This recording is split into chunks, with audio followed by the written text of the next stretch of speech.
Hello everyone, welcome to learning Subrata. আমি সুব্রত কুমার দাস আপনাদের জন্য আসছি হিসাব বিজ্ঞান এই বছরের ঢাকা বিশ্ববিদ্যালয়ের প্রশ্ন সমাধান নিয়ে। ইট মিনস যারা এইচএসসি পরীক্ষার্থী 2025 সাল ছিলেন তাদের জন্য 2024 এবং 25 সালের ঢাকা বিশ্ববিদ্যালয়ের প্রশ্ন সমাধান নিয়ে আজকের এই পুরো ক্লাসটা করবেন। ভালো লাগলে অবশ্যই শেয়ার করবেন আর কমেন্ট লাইক করে আমাকে আরো ইন্সপিরেশন দিবেন নতুন নতুন ভিডিও আনার জন্য।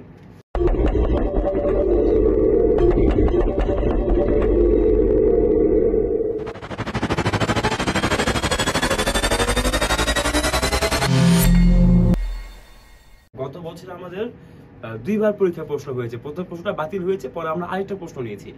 দুই প্রশ্নে কিন্তু অনেক সিমিলারিটিস ছিল। যদি আপনি দেখেন আমরা এক এক করে সলভ করব। এটা শুধুমাত্র আমাদের আজকে ক্লাসটি শুধুমাত্র এমসিকিউ এর উপরে হবে এবং পরের ক্লাসটা থাকবে রিটেনের উপরে বা লিখিতের উপরে। তাহলে দেখেন এখানে প্রথম কোশ্চেন আকারে দেখি, নিচের কোনটি পরিবর্তনশীল ব্যয়? নিচের কোনটি পরিবর্তনশীল ব্যয়? ওকে, পরিবর্তনশীল ব্যয় মানে যে ব্যয়টি প্রতিনিয়তভাবে চেঞ্জ হচ্ছে। ইট মিনস উৎপাদনের সাথে সরাসরি ভাবে জড়িত ব্যয়কে আমরা পরিবর্তনশীল ব্যয় বলছি। যেমন এখানে আছে বীমা খরচ, ব্যবস্থাপকের বেতন, কলকাবজার, সারলৌকিক ভাবে অবচয়। এগুলো আমাদের উৎপাদন না করলেও এটা হবে, কিন্তু প্রত্যক্ষ কাঁচামাল যত বেশি উৎপাদন তত বেশি ব্যয়, যত কম উৎপাদন তত কম ব্যয়। ইট মিনস ব্যয়টা চেঞ্জ হচ্ছে, দ্যাটস এটাকে বলা হচ্ছে পরিবর্তনশীল ব্যয়। প্রশ্ন নম্বর 2, এই যে একটা প্রশ্ন আমরা দেখতেছি অংশীদারি ব্যবসায় নিয়ে, এই সেম প্রশ্ন আমাদের বাতিলকৃত পরীক্ষাতেও এসেছিল। আগের ভিডিওটা আপনারা দেখবেন, সেখানে আপনারা পেয়ে যাবেন। তো এখানে দেখেন, এখানে প্রশ্নে বলা হয়েছে দুইজন অংশীদারের মধ্যে মুনাফা বন্টন অনুপাত 2:1। খুবই সংক্ষেপে করব। 2:1 মানে আমাদের প্রথম যে ব্যক্তি সে পাবে 3 ভাগের 2 ভাগ, পরের যে ব্যক্তি সে পাবে 3 ভাগের 1 ভাগ। এই হচ্ছে আমাদের 2:1। তৃতীয় জনকে 5 ভাগের 1 ভাগ দিয়ে দিলেন, তারা 5 ভাগের 1 ভাগ দিয়ে দিলেন, থাকবেন কত? 5 ভাগের 4 ভাগ। তাহলে এদিকে গুণ হবে 4/5, 4/5। তাহলে আমরা একটা রেশিও পেয়ে যাচ্ছি কত? 3×5 = 15, 3×5 = 15, 4×2 = 8, 4×1 = 4। এখন আপনি নতুন একটা রেশিও করতে পারেন। নতুন রেশিওটা কত আমি দেখাই দিচ্ছি, কিন্তু পরীক্ষায় ভুলেও করবেন না। পরীক্ষায় এখানে আপনি অ্যান্সার কিভাবে দেখেন, 8, 4, 8 এবং 4 দিয়ে তো ভাই একটাই অপশন আছে, 8, 4, 3। তাহলে এটা আমার সঠিক উত্তর। বুঝতে পেরেছি? লিখিত আসলে ফুল করতে হবে, লিখিতটা দেখে দেন। তাহলে নতুন আলাদা যে ব্যক্তি তাকে দিলেন আপনি 5 ভাগের 1 ভাগ। সে যদি 5 ভাগের 1 ভাগ পায়, কিসের পাবে সে? মোট টাকার বা মোট মুনাফা সে পাবে 5 ভাগের 1 ভাগ। মোট কত ছিল? আমাদের মোট ছিল হচ্ছে এই যে 5, আমাদের মোট ছিল হচ্ছে 2 এবং 1, এই দুটোকে যোগ করলে পেয়ে যাচ্ছে 3। এই 3 হচ্ছে আমাদের কাছে মোট। তাহলে এখানে 3 দ্বারা দুই পাশে মাল্টিপ্লাই করেন, 3/15। যেহেতু সবার শেষে 15 আছে, 15 বাদ দেন, 8, 4, 3 হচ্ছে আমাদের সঠিক উত্তর। তবে আমি আগেই বলেছি দরকার পড়বে না, প্রথম প্রশ্ন থেকে আমরা অ্যান্সার করে নেব। পরবর্তী প্রশ্ন, কোশ্চেন নাম্বার 3, নিচে কোনটি পণ্যের খরচ অন্তর্ভুক্ত নয়? কোনটা অ্যাকচুয়ালি পণ্যের সাথে রিলেটেড না?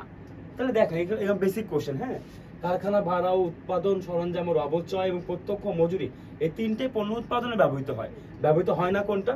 সিইওর বেতন। সিইওর বেতনের সাথে আমাদের পণ্য উৎপাদনের কোনো সম্পর্ক নেই। ওকে, নেক্সট প্রশ্ন 4, এখানে আসছে একটা রেশিও অ্যানালিসিস কোশ্চেন। রেশিও অ্যানালিসিসে বলা হয়েছে তড়িৎ সম্পদের পরিমাণ কত? তড়িৎ মানে তরল বা চলতি। ওকে, তাহলে আগে আপনি রেশিও থেকে আসেন কি কি দেওয়া আছে। আমাদের কাছে দেওয়া আছে চলতি মূলধন। চলতি মূলধন, চলতি মূলধন বের করার সূত্র কি? বের করার সূত্র হচ্ছে চলতি সম্পদ বিয়োগ চলতি দায়। ওকে, আপনি এখানে দেখেন চলতি সম্পদ দেওয়া আছে 1,20,000 টাকা। তাহলে আমরা লিখতে পারি এটা 1,20,000 টাকা, আর চলতি মূলধনের পরিমাণ হচ্ছে 30,000 টাকা। তাহলে এভাবে করে লিখতেই পারি আমরা 30,000 বিয়োগ ইকুয়াল টু 1,20,000 বিয়োগ চলতি দায়। তাহলে এই যে আমার রেশিওটা 30,000 বিয়োগ 1,20,000 বিয়োগ চলতি দায়, তাহলে আপনি এখানে একটা অ্যান্সার পেয়ে যাচ্ছেন। কত আসতেছে অ্যান্সারটা? আপনি এটাকে এই পাশে নিয়ে আসেন, এটাকে এই পাশে নিয়ে যান, তাহলে কি পাবেন? CL current liability is equal to 90,000 টাকা। পেয়ে গেল আমার প্রথম কাজ। আমরা কি পেয়েছি? চলতি দায় 90,000 পেয়ে গেছি। এখন আমাদের উত্তর কি চেয়েছে? চলতি সম্পদ কত? আমি তো জানি চলতি সম্পদ অনুপাত এখানে দেওয়া আছে। তাহলে আপনি কিভাবে করবেন? এই যে চলতি অনুপাতটা, এটা রেশিও দেওয়া আছে 0.35:1, 0. 3.5:1। এটা হচ্ছে আমাদের কাছে চলতি সম্পদ এবং দায় রেশিও। এখন আপনি ভালোভাবে দেখেন, আপনি চলতি দায় পেয়েছেন না? চলতি দায় কত পেয়েছেন? 90,000।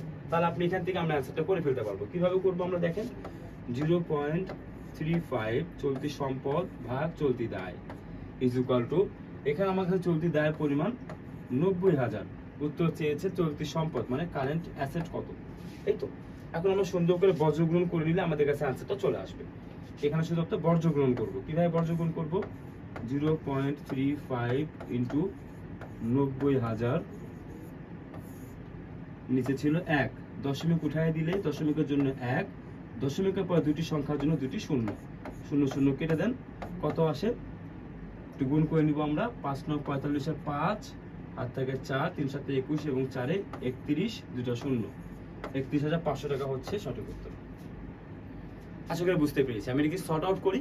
সবার প্রথম কাজ আপনার এখান থেকে চলতি মূলধন অনুপাত থেকে চলতি দায় বের করা, তারপরে চলতি অনুপাতের রেশিও বসায় দিবেন, আপনার কাছে অ্যান্সার চলে আসবে।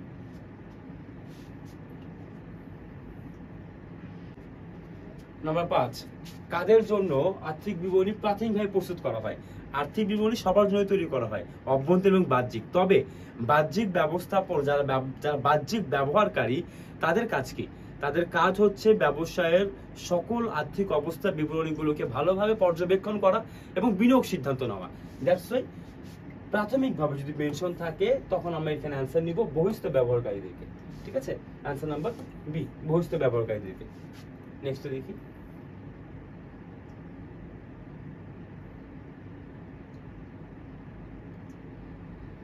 প্রশ্ন নাম্বার 6, কোন হিসাবটি সমাপনী জাবেদা এবং খতিয়ান করার পরে শূন্য ব্যালেন্স হয়? মনে রাখবেন হিসাব, এটা সেম কোশ্চেন, গত মানে আমাদের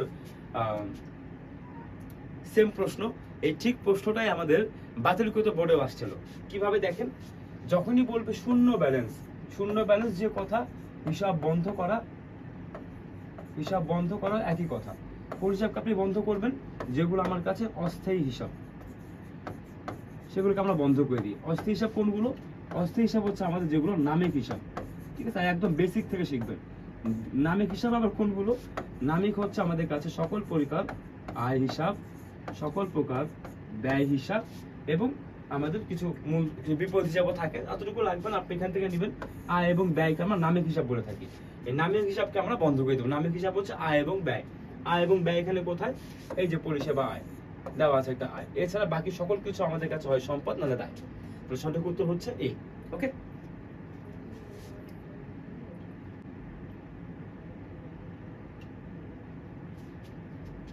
প্রশ্ন নাম্বার 7, কোন লেনদেনের ফলে হিসাব সমীকরণ একটা দায় কমবে আর একটা দায় বাড়বে?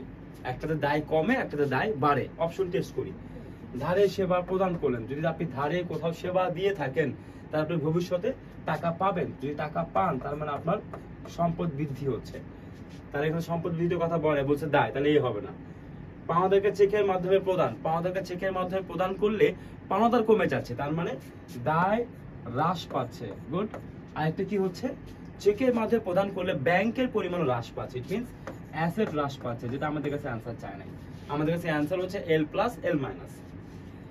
পাওনাদারের বিলের স্বীকৃতি, দেখেন যদি আমরা পাওনাদারের বিলের স্বীকৃতি দেই তখন আমাদের জাবেদা হয় পাওনাদার হিসাব ডেবিট, পাওনাদার কমে যায়, প্রদেয় বিল হিসাব ক্রেডিট, প্রদেয় বিল আবার বেড়ে যায়। তার মানে দায় হ্রাস, দায় বৃদ্ধি। সঠিক উত্তর আমরা সিতে পেয়ে গিয়েছি।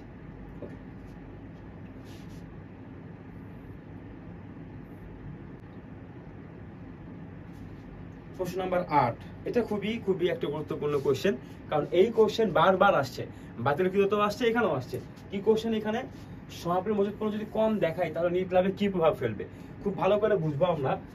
সমাপনী মজুত পণ্য এবং বিক্রিত পণ্যের ব্যয় একে অপরের বিপরীত।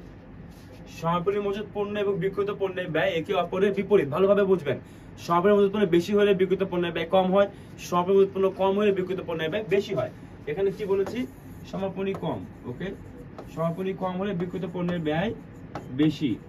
এখন আপনারাই বলেন, যদি ব্যয় বেশি হয় তাহলে মুনাফা কি হবে? ব্যয় বেশি হলে অবশ্যই মুনাফা কমবে।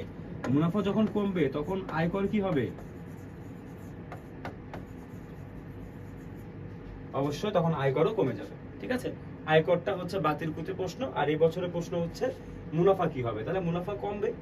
ওকে, নিট লাভ কম দেখানো হবে। নাম্বার 9 বলেছে বিক্রয়যোগ্য পণ্যের ব্যয় কত। কোশ্চেন নাম্বার 9, একটু ভালো করে কোশ্চেনটা পড়বেন সবাই, স্ক্রিনে লিখে দিচ্ছি, একটু সময় নিয়ে পড়েন। বিক্রয়যোগ্য পণ্যের ব্যয়, বিক্রয়যোগ্য পণ্যের ব্যয় বের করতে গেলে আমরা একটা বেসিক তথ্য আমি আপনাদেরকে দিয়ে রাখি।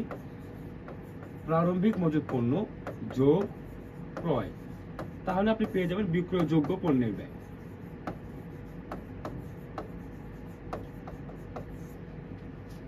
অপশন এ, যদি আপনি এভাবে না পান, যদি আমার তথ্য এভাবে দেওয়া না থাকে, তখন এই বিক্রয়যোগ্য পণ্যের ব্যয় থেকে আমরা সমাপনী মজুত পণ্য বাদ দিলে পেয়ে যাব বিক্রিত পণ্যের ব্যয়।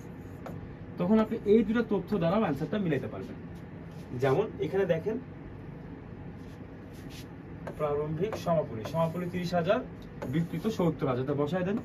বিক্রিত 70,000, সমাপনী হলো 30,000। তাহলে আপনি রিভার্সে আসেন, 70 আগে ছিল মাইনাস, রিভার্সে গেলে উল্টে যাবে, হয়ে যাবে যোগ, তাহলে বিক্রয়যোগ্য পরিমাণ হচ্ছে 1 লক্ষ। একদম বেসিক, রিভার্সে যাবো আমরা, এই তথ্য পেয়ে গেছি, তাহলে আমরা পেয়ে গেলাম বিক্রয়যোগ্য পণ্যের ব্যয় 1 লক্ষ টাকা। সূত্র দিয়ে করতে চাইলে এখানে সূত্র লিখে দিয়েছি আপনাদের জন্য, স্ক্রিনশট নিয়ে রাখেন, বাসায় বসে সূত্র দিয়ে অঙ্ক করতে পারেন। সূত্র একটু লেন্দি বা সূত্র মুখস্থ করাটা ঝামেলা, সাধারণত আপনারা যারা আমার রেগুলার ক্লাসগুলো করেন ভিডিও থেকে দেখবেন আমি খুবই কম সূত্র শেখাই, আমি সূত্রতে খুবই কম পড়ে, যারা আমার প্রাইভেট ব্যাচের স্টুডেন্ট আছে এরা ভালোভাবে জানে। ওকে,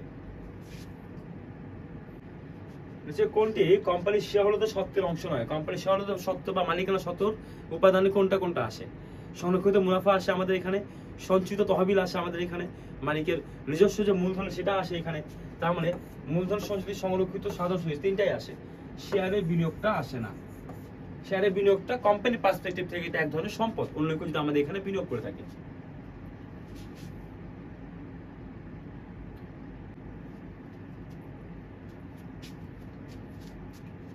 নাম্বার 11, যে কোম্পানি মোট মালিকানা সত্ত্বে পরিবর্তন হবে না, বলেছে যে কখন কোনো প্রকার পরিবর্তন হবে না, তখন আমরা কি করব, মানে ওইকে টাচ করা যাবে না। তাহলে আমরা দেখি ওইকে কখন টাচ করছি না। লভ্যাংশ ঘোষণা করলে অবশ্যই টাচ হচ্ছে, কমে যাচ্ছে কিছুটা। শেয়ার ইস্যু করলে কিছু কমবে। শেয়ার বয়ান, অগ্রাধিকার শেয়ার বয়ান একই কথা, কমবে। 2 নম্বরে বয়ান, কোম্পানির পরিচালিত ঋণ দিলেন আপনি, যখন আপনি পরিচালিতকে ঋণ দিচ্ছেন, অ্যাকচুয়ালি তখন কি ঘটনা ঘটছে? যখন আপনি ঋণ দিবেন, আপনি যদি নগদে ঋণ দেন অথবা যদি আপনি এই ঋণটা ব্যাংকের মাধ্যমে দেন, যে মাধ্যমে দিবেন সেই ব্যাংক বা ঋণ বা সম্পদটা হ্রাস পেয়ে যাচ্ছে। বিপরীতে আপনি যখন কোনো ঋণ দিচ্ছেন, প্রদত্ত ঋণও আমাদের কাছে সম্পদ, তার মানে এই প্রদত্ত ঋণ যেটা থাকে সেটা আমাদের ডেবিট হয়ে যাবে, যেটাকে আমরা সম্পদ হিসেবে কাউন্ট করতেছি। ইট মিনস এ বৃদ্ধি, তাহলে এ হ্রাস এ বৃদ্ধি, তাহলে এখানে মালিকের সাথে কোনো কাজ নেই। ডি নাম্বার হচ্ছে সঠিক উত্তর তাহলে এটার জন্য। কোশ্চেন নাম্বার 12, এখানে দেখেন 13 জুন তারিখে একটি পণ্য 2/10 নেট 30, আমরা জানি নেট 30 মানে 30 দিনের মধ্যে অবশ্যই আপনাকে পরিশোধ করতে হবে এটা, এবং যদি আপনি 2/10 মানে 10 দিনে পরিশোধ করেন তাহলে 2% বাট্টা পাবেন। এখন দেখেন প্রশ্ন করেছেন 13 জুন, বিক্রি করেছেন ফেরত দিয়েছেন 23 জুন, তার মানে 10 দিনের মধ্যে, তারপর 2% বাট্টা অ্যাপ্লিকেবল। প্রথম কাজ শেষ। কিনেছেন কত টাকা? 750 টাকায় পণ্য কিনেছেন, তার মধ্যে 50 টাকার পণ্য আপনি ফেরত দিয়েছেন, তাহলে এটা তো আগেই বাদ, তাহলে থাকলো 700 টাকা। এই 700 টাকা তারিখের মধ্যে দিয়েছেন, মানে 2% বাট্টা পাবেন, 7 দুগুণ 14 টাকা মাইনাস কত হবে? 686 হোপফুলি। হ্যাঁ, এই ছিল আমাদের ঢাকা বিশ্ববিদ্যালয়ে আসা এই বছর 24-25 সালের প্রশ্ন সমাধান। এরপরে আমরা নেক্সট ভিডিওতে আমরা এটাকে আরো এক্সপ্যান্ড করব। আমি আপনাদের জন্য নতুন নতুন ভিডিও আপনাদেরকে সাজেশন দিব। আপনার ক্লাসটা ভালো লাগবে একটু লাইক, শেয়ার, সাবস্ক্রাইব করবেন, কমেন্টে আমাকে জানাবেন কোনো হেল্প লাগলে। ধন্যবাদ সবাইকে।